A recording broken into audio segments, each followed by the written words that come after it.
할렐루야. 축복합니다. 서로 좌우 인사합시다. 반갑습니다. 축복합니다. 명절 잘 보내세요. 우리 박 집사님 광주 잘 다녀오셨어요? 우리 예진이 자매가 보이는데 맞나? 우리 예진이 자매가 캐나다에서 밴쿠버에서 한 몇 년 동안 있다가 이렇게 예배 참석했어요. 잠깐 일어나 주세요. 잠깐 일어나죠. 오케이. 우리 귀한 자매, 우리 예지 자매.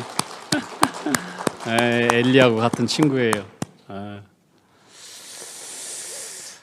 명절에 기약해야 할 것들이라고 하는 제목으로 오늘 말씀을 나누려고 해요. 명절은 참 좋은 날입니다. 제가 어릴 때는 설날을 벽에 달린 달력에다가 동그라미 쳐가면서 옛날 그렇게 했었죠, 그죠?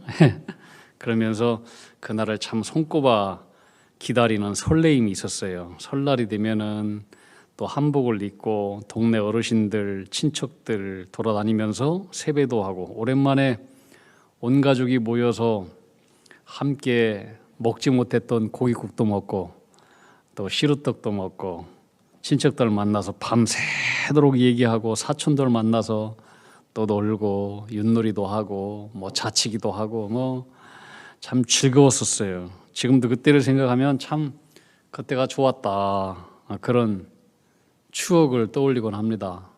그렇지 않았나요? 예. 고개를 끄덕거리는 분들은 다 신세대들이에요. 신세대들. 근데 요새 참 21세기 현대인들은 삶에 너무나 지쳐서 그런지 잘 모르겠으나 특별히 요새 MZ 세대들은 참 우리와 좀 다른 것 같아요. 그래서 설날과 명절이 오면은 동그라미를 치고 기다리는 그런 설레임이 그의 정석 가운데 있는지도 잘 모르겠어요. 전혀 없는 듯한 그런 생각이 드는데 오늘 이 신명기 16장 말씀 전체는 이스라엘의 유명한 3대 절기에 대한 얘기예요. 명절이에요, 명절. 이스라엘에 하나님께서 주신 이 명절의 목적은 기억하기 위해서 주신 거예요. 사람이 만든 게 아니에요. 하나님께서 명절을 지키라고 우리에게 주셨어요. 명절은 뭐냐? 기억하는 거다. 한번 따라합시다. 명절은 하나님의 은혜를 기억하는 것이다. 기억하는 거예요. 오늘 신명기 16장 읽지는 않았지만 첫 번째 나오는 명절이 4월 달에 있는 유월절이에요. 유월절은 여러분들 잘 알죠? 430년 동안 애굽에서 노예로 모질게 종살이야 하던 히브리 백성들을 구원하기 위해서 하나님은 이집트에 10가지 재앙을 내리시고 마지막 10번째 재앙, 애굽에 있는 모든 살아있는 사람을 비롯해서 짐승에 이르기까지 첫해 장자는 다 죽이는 심판이었어요. 그때 하나님은 이스라엘 백성들을 구원하기 위해서 어린 양을 잡아서 피를 빼가지고 그 피를 이스라엘 집안에 있는 문설주와 문 이런 데 다 바르면 그날 죽음의 사자가 건너갈 것이다. 건너갈 것이다. 그래서 6월 건너간다. 영어로 패스 오버 그래요. 패스 오버. 그렇게 해서 이스라엘 백성들은 애굽 전역에 하나님의 심판이 있었던 어두운 날 죽지 않고 구원받을 수 있었습니다. 이게 6월절이에요. 6월절. 이것을 기억하라는 거예요. 근데 이 6월절에 하나님께서 명령한 것은 그냥 6월절 지내지 말고 무교병을 먹으면서 6월절을 지키래요. 무교병은 뭐냐면 이스트를 집어넣지 않은 아주 딱딱하고 맛없는 빵이에요. 무교병. 이 무교병을 먹으라고 하는 것은 그 이스라엘 백성들이 430년 동안 그 애굽에서 아주 어려운 그 고난의 음식을 먹었던 것을 기억하면서 무교병을 먹고 맛없는 무교병을 먹고 그리고 애굽에서 급하게 너희들이 구원받지 않았느냐 급하게 애굽에서 나왔던 그때를 기억하면서 이스트를 넣고 빵을 부풀려서 유기병을 만들면 이게 시간이 많이 걸리잖아요. 이게 무기병을 먹는 것은 너희들이 어떠다가 애굽에서 종살이 하다가 그렇게 하나님의 은혜로 급하게 구원받은 것을 기억하면서 양 고기를 잡아서 무기병을 씹어 먹으면서 유월절 하나님께서 너희들을 어떻게 구원했는지 그 은혜와 구원을 기억하라고. 신명기 16장 3절에 이 말씀이 나와요. 유기병을 그것과 함께 먹지 말고 이레 동안 무기병 곧 고난의 떡을 그것과 함께 먹으라. 이는 너가 애굽 땅에서 급히 나왔음이니 이같이 행하여 너의 평생에 항상 너가 애굽 땅에서 나온 날을 기억할 것이니라. 고난의 때를 기억하면서 구원하신 하나님의 은혜를 기억하라. 이게 6월절이에요. 두 번째는 77절이에요. 이것은 한 5월달, 한 6월 초가 되겠어요. 이 77절을 오순절이라고도 얘기하고 또 이때는 농사를 짓는 그런 시기를 봤을 때에 그 이스라엘의 첫 곡식이 익는 그때를 얘기하는 거예요. 그래서 이것을 맥추 감사절이라고 얘기해요. 맥추절, 그래서 77절, 오순절, 맥추절 똑같아요. 유월절, 무교절 똑같아요. 여러 가지 단어가 나오지만은 사실은 뭐 같은 의미예요. 근데 이 77절 올해는 이스라엘 백성들이 광야를 지났던 그 어려웠던 고난의 때를 생각하면서 하나님께서 주신 저 수확이 있으면 그걸 가지고 옆에 있는 어려운 사람들, 고아들, 과부들, 뭐 레위인들 다 모아다가 함께 그것을 가지고 즐겨라, 함께 나누어라 말씀하시는 거예요. 자, 16장 11절 12절을 보면 너와 너의 자녀와 노비와 너 성중에 있는 레위인과 및 너희 중에 있는 객과 고아와 과부와 함께 너의 하나님 여호와께서 자기 이름을 두시려고 택하신 곳에서, 다시 말하면 성전에서, 성막에서 너의 하나님 여호와 앞에서 즐거워할지니라. 너는 애굽에서 종되었던 것을 기억하고 이 규례를 지켜 행할지니라. 어려운 사람들을 생각하고 그 77절의 명절에는 함께 나누어라. 작은 것을 가지고도 함께 나누어라. 기쁨으로. 그리고 이제 마지막 10월에 있는 초막절이에요. 초막절. 이 초막절은 농사의 시기로 봤을 때에 추수하는 추수감사절 시기와 똑같아요. 그래서 초막은 그 이파리로 만드는 집을 얘기하자는 거예요. 이파리로 만들어서. 그렇기 때문에 장막, 텐트로, 초막절, 장막절 다 똑같고, 그 다음에 추수한다 그래서 추수절이라고도 하고, 그 다음에 곡식을 다 걷어들여가지고 창고에다가 수장하는 그런 시기이기 때문에 수장절, 다 똑같은 거예요. 이스라엘 백성들은 광야에서 40년 동안 텐트를 치고 살았어요. 광야는 인간의 노력으로 살아갈 수 있는 곳이 절대로 아니에요. 인간의 모든 최선도, 인간의 모든 노력도 다 제로. 소용이 없는 곳이 광야예요. 그런데 하나님은 광야에서 40일도 아니고 40년 동안 그들을 먹이시고 입히시고 보호하셨어요. 이걸 기억하라는 거예요. 이 죽음의 광야 땅에서 하나님께서 너희들을 어떻게 먹이고 어떻게 입히고 어떻게 보호하시고 어떻게 인도했는지 기억하라고 하는 거예요. 지금도 이스라엘 백성들은 이 수천 년이 지났지만 초막절을 지키고 있어요. 초막절이 되잖아요. 그럼 자기들이 거처하고 있는 집에서 나와요. 편안한 그 주거 환경에서 나와서 집 앞에 있는 큰 광장에서 아니면 마당에서 운동장을 빌려서 큰 어떤 땅을 빌려가지고 유대인들은 다 나와서 초막을 짓고 거기서 7일 동안 살아요. 7일 동안. 지금도 그래요. 지금도. 과거의 고난의 역사를 기억하면서 하나님께서 우리를 이렇게 지키셨고 우리를 이렇게 인도하셨고 우리를 구원해 주셨음을 기억하는 거예요. 기억. 다시 한번 따라합시다. 명절은 기억이다. 기억하라는 거예요. 하나님의 은혜를 기억하라. 그리고 나중에 정착하여서 집을 짓고 그 다음에 농사를 짓고 또 수확을 거두고 잘 먹고 배부르고 그렇게 살 때도 이렇게 잊지 않아야, 하나님을 잊지 않아야 교만하지 않을 수 있어요. 근데 이거 잊어버리면은 금방 교만해져 버려요. 그러니까 이 초막절을 지키라고 하는 거예요. 또한 이 초막에는 우리 인생은 나그네라고 하는 것을 기억하라고 하는 거예요. 초막은 영원히 사람이 거처하는 장소가 아니에요. 임시 거처예요. 장막. 다시 말하면 이 세상은 우리가 영원히 거주할 처소가 아니다. 대궐집에 살아도 우리는 모두가 다 빈손으로 왔다가 빈손으로 가는 거예요. 우리가 최종 도착할 곳은 영원한 집, 하나님 나라, 천국이에요.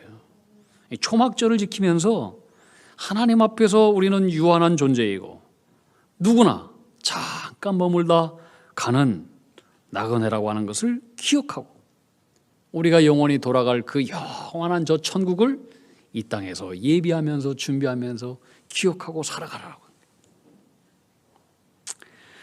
또 이 초막절에는 심판의 의미가 있어요. 초막은 추수하는 계절이라고 했잖아요. 그래서 알곡은 다 걷어들여요. 쭉정이는 다 태워버려요. 다시 말하면 우리는 인생의 마지막 날 하나님 심판대 앞에서 알곡만 남는다는 사실을 기억하면서 살아가라라고 합니다. 자, 6월절, 7.7절, 초막절, 이 모든 이 명절의 기간은 7일인데 이 명절 기간 동안에 유대인들 모든 남자들은 1년에 꼭 3번 하나님께서 택하신 곳 성전에 가서 예배를 드리라고 말씀했어요. 근데 이 절기를 지킬 때 성전에 갈 때 꼭 지켜야 될 사항도 하나님은 말씀해 주셨어요. 그건 뭐냐면 여호와를 뵐 때 빈손으로 여호와를 뵙지 말아라. 각 사람이 하나님께서 주신 복을 따라서 그 힘대로 드려라. 그렇게 명령을 했습니다. 자, 신명기 16장 16절 말씀 17절 함께 읽어보겠습니다. 너의 가운데 모든 남자는 1년에 3번 곧 무기절과 7.7절과 초막절에 내 하나님 여호와께서 택하신 곳에서 여호와를 배웁되 빈손으로 여호와를 배웁지 말고 각 사람이 내 하나님 여호와께서 주신 복을 따라 그 힘대로 드릴지니라. 하나님은 우리가 하나님을 섬기되 온 마음과 온 정성을 다해서 하나님을 섬기라고 하는 뜻이에요. 또 우리가 생각할 것은 하나님께서 이 3가지 절기를 어디에서 주셨느냐? 광야에서 주셨어요. 인생의 가장 고통스럽고 어려웠던 이 시기를 기억하라 이거예요. 그것을 기억함으로 앞으로 네가 이제 가나안 땅에 가서 집 짓고 정착하고 또 소득을 창고에 쌓아들이고 배부르고 잘나고 그랬을 때 절대로 교만하지 않도록 하기 위해서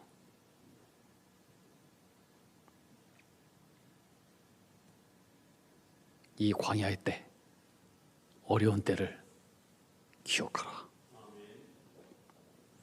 여러분, 과거를 기억하지 않는 사람은 다시 똑같이 과거의 길을 밟게 돼 있어요. 사람들은 자신의 부끄럽고 비참했던 과거를 잊어버리고 쉽게 지워버리는 경향이 있어요. 역사를 기억하지 않는 자는 다시 그 역사를 겪게 된다라고 하는 말이 있어요. 기억해야 돼요. 한 나라도 한 민족도 그 아픈 과거의 역사를 잊어버리잖아요. 똑같이 그 아픈 역사를 겪게 돼요. 잊으면 안 돼요. 우리 신앙인도 마찬가지예요. 고통스러웠던 과거를 기억하지 못하는 사람은 잘 되면 곧 교만해지고 결코 겸손한 길로 걸어갈 수 없어요. 고대 로마 시대에는 수많은 전쟁들이 많았어요. 정복전쟁. 이 정복전쟁 때 이제 전쟁을 하고 승리하고 돌아오잖아요. 그러면 로마 시가지에서 수많은 군중들이 와서 꽃을 흔들고 환호성을 저지르면서 개선 장군과 개선했던 모든 병사들을 환호하고 영광을 올려줬어요. 그런데 이때 아주 지혜로운 이 개선 장군 있잖아요. 개선 장군이 제일 앞자리에서 말을 타고 아주 기세등등하게 수많은 사람들의 환호를 받으면서 오고, 뒤는 전쟁에 참여했던 승리했던 군인들이 뒤를 따라오는 거예요. 그때 이 개선 장군은 자기의 노예들을 시켜가지고 수많은 사람들이 승리의 환호를 외치는 그 순간에 노예들에게 쉽게 얘기하면 초 뿌리듯이, 소금 뿌리듯이 한 얘기를 하도록 외쳤다는 거예요. 그게 유명한 메멘토 모리. 한 따라합시다. 메멘토 모리. 메멘토 모리. 메멘토 모리. 이 뜻은 뭐냐면은 메멘트, remember, 영어로 remember. 모리, die. 너는 죽는다는 것을 기억하라. 굉장한 메시지예요. 너는 지금은 개선 장군으로 수많은 사람들의 환호를 받으면서 이렇게 시가 행진을 멋지게 해나가고 있지만, 그러나 너는 곧 죽는다는 것을 기억하라. 얼마나 대단한 진리예요. 수많은 사람들은 그 영광의 자리에서 죽는다는 것을 기억하지 못해요. 메멘토 모리. 너는 곧 죽는다. 너도 언젠가는 전쟁을 통해서 너도 패배자로서 적군에 의해서 죽게 될 날이 올 것이다. 메멘토 모리. 세 가지 의미가. 첫째, 너의 승리는 너 혼자 잘나서 이루어진 것이 아니다.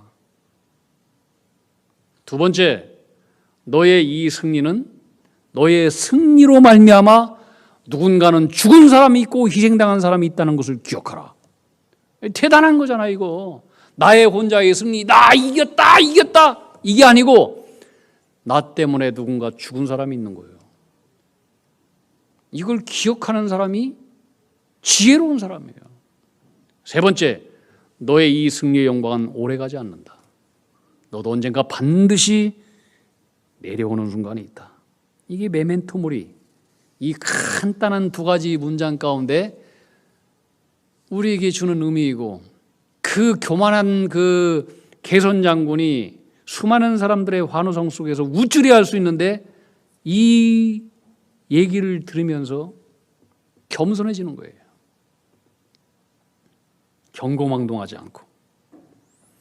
여러분, 우리는 신앙으로서 꼭 기억해야 될 것이 있어요. 우리는 뭐냐? 우리는 본질상 진노의 자식들, 죄인들이라고 하는 것을 기억해야 돼요. 우리는 본질상 죄인이라고 하는 것을 기억하지 않잖아요. 이거 금방 잃어버리면 사람들은 금방 추해져 버려요. 어디까지 교만하게 될지도 몰라요. 인간사 일어나는 모든 인간의 갈등의 문제들은 다 자기 자신이 조금이라도 죄인임을 잊지 않고 교만해서 생기는 일이에요.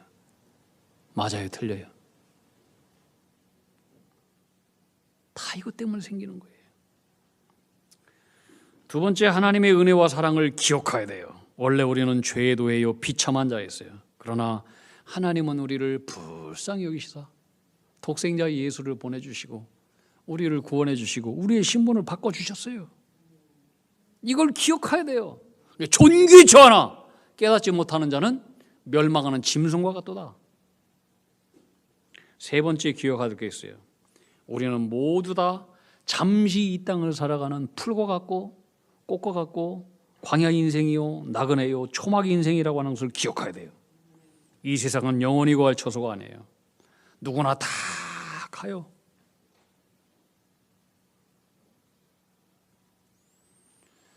(1988년도에) 우리나라 잠실 서울 올림픽이 있었어요. 그때 방학이었어요. 저는 장로의 신학대학교 신대원 대학원 다니고 있었어요. 그때는 뭐 차량도 별로 없고 아파트도 별로 없어서 막 잠실벌에서 막 외치는, 개막식 때 외치는 소리가 와 할 때 이제 광장동에 살았으니까 들렸어요. 근데 이제 가보지는 못했어요. 텔레비전으로 봤는데 개막식을 가만히 보니까 뭐 사람들이 막 환호성을 지르면서 뭐 여러 가지 퍼레이드가 있고 뭐 뭐 이제 그랬는데 갑자기 보니까 어떤 어린아이가 흰 옷을 입고 흰 모자도 쓰고 굴렁쇠를 이렇게 여러분 그 기억납니까? 응. 그 왜 뜬금없이 그 어린아이가 나타나가지고 저 굴렁쇠를 굴리는가? 상당히 그때 굉장히 좀 뜬금없네 그런 생각을 했었어요. 우리나라에 저도 이 옛날 어렸을 때 굴렁쇠 이렇게 굴렸던 기억이 있거든요. 우리나라의 민속 어떤 풍속을 이렇게 보여주는 건가? 저게 무슨 의미가 있나 생각했는데 나중에 알고 야 이거 굉장히 깊은 진리가 있구나. 이것을 기획했던 분이 이어령 선생님이래요. 돌아가신.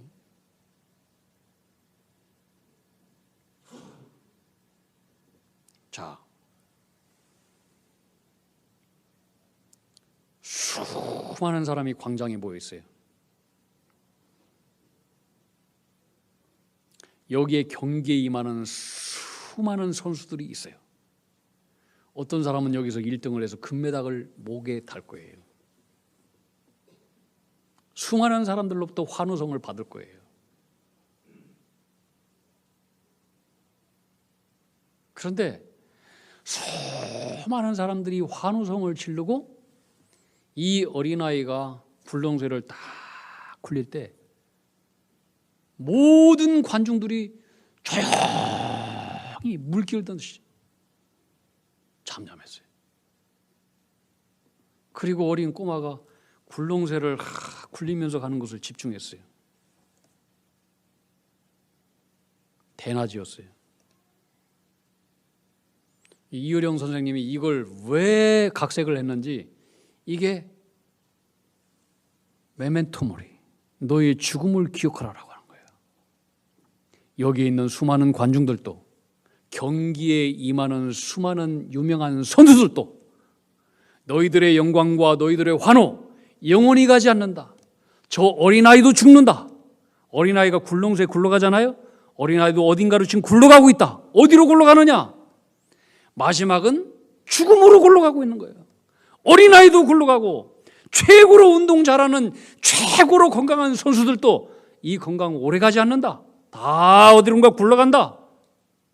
수많은 환호도 다 사라지게 된다. 근데 이효련 선생님 그때는 예수님을 믿지 않았던 때예요. 다 죽는다. 너의 죽음을 기억하라. 여기까지는 알았어요. 죽고 난 이후에는 심판이 있는지는 몰랐을 거예요. 나중에 알게 됐죠.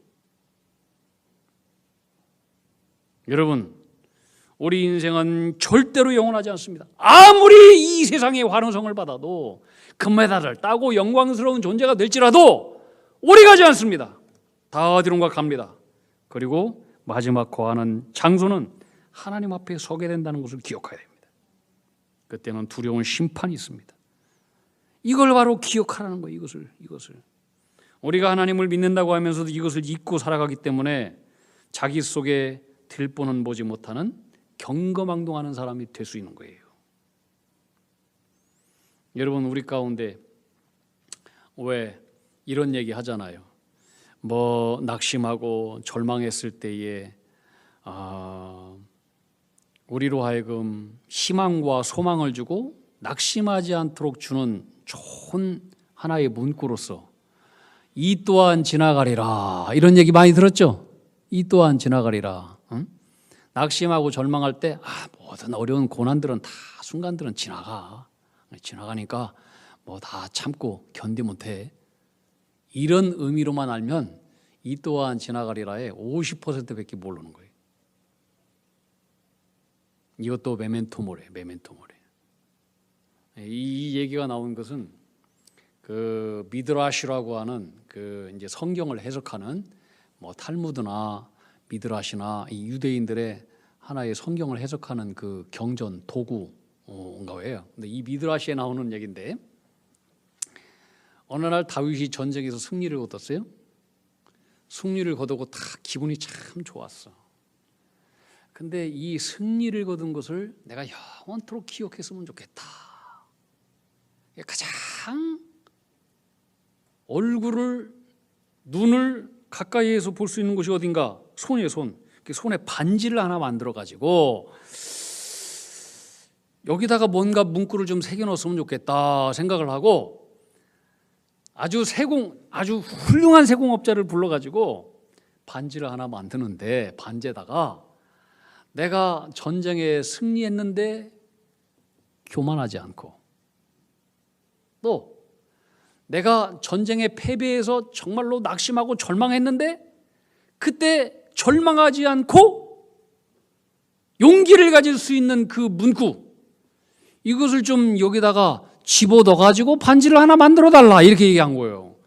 이 반지는 만들어줄 수 있는데 이 세공업자가 무슨 뭐 그런 지혜가 있는 것도 아니고 고민하다가 이걸 어떻게 해야 되나? 지혜롭다고 생각했던 다윗 왕의 아들인 솔로몬을 찾아간 거예요. 솔로몬한테, 다윗 왕께서 이렇게 전쟁 때 승리에도 취하지 않고 교만하지 않고, 또 전쟁에 패배해서 죽고 싶을 때 절망했을 때 낙심하지 않고 용기를 줄 수 있는 문구를 새겨서 가져오라는데, 무슨 좋은 지혜가 있습니까? 이때 솔로몬이 한 얘기가 이 또한 지나가리라. 너의 영광도 곧 지나가리라. 응? 메멘토 모리.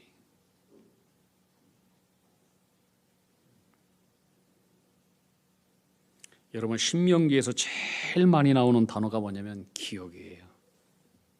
기억하라. 기억하라. 기억하라. 우리 오늘 명절이잖아요. 뭘 기억해야 되느냐? 지금까지 하나님께서 함께 해주셨던 하나님의 은혜와 사랑을 기억하는 거예요. 할렐루야. 우리가 예수 믿고 하나님의 거룩한 자녀의 신분으로 바꿔된 우리 이 사실을 기억해야 돼요. 할렐루야. 기억해야 돼요. 기억해야 돼요. 기억하지 않는 사람은 망해요. 이스라엘 백성들이 왜 망했어요? 한 가지예요. 한 가지. 기억하지 않았기 때문에 망한 거예요. 여러분, 신앙은 기억입니다. 과거에 함께 하신 하나님의 은혜를 기억하는 거예요. 기억만 하고 끝나는 게 아니에요. 그 하나님의 은혜를 기억하면서 오늘을 감사하는 거예요. 과거에 하나님 주신 은혜를 기억하고 오늘을 감사하고, 그러면서 이 신앙이 더욱더 계속해서 개선되고 더 성숙하고 성장하고 성숙해서, 그래서 소망이 넘치는 미래를 또 전망하면서 또 살아가는 거예요. 거룩한 신앙인의 삶으로. 하나님이 여러분과 함께 하셨습니다. 앞으로도 함께 하실 것입니다. 이것을 기억하는 자가 되십시오. 그런 사람은 어디 가나 하나님의 은혜와 복을 또 받고 하나님의 영광 속에서 살아가는 행복자들이 될 줄로 믿습니다. 이 은혜가 우리 가운데 함께 하기를 주님의 이름으로 축복합니다. 기도합시다. 하나님, 우리에게 명절을 주시니 감사합니다. 하나님의 은혜를 기억하는 명절이 되게 하여 주시옵소서. 지난날 은혜도 컸지만 앞으로도 함께해 주실 주님의 은혜가 큼을 기억하는 자가 되게 하여 주시옵소서. 우리의 자녀들과 후손들이 하나님의 은혜를 기억하는 신앙의 가문이 되어 주 안에서 항상 기뻐하고 감사가 넘치고 만사의 주님의 큰 복을 받고 복을 나누는 거룩한 성민의 삶을 살게 하여 주시옵소서. 예수님 이름으로 감사하며 축복하며 기도 올려옵나이다. 아멘.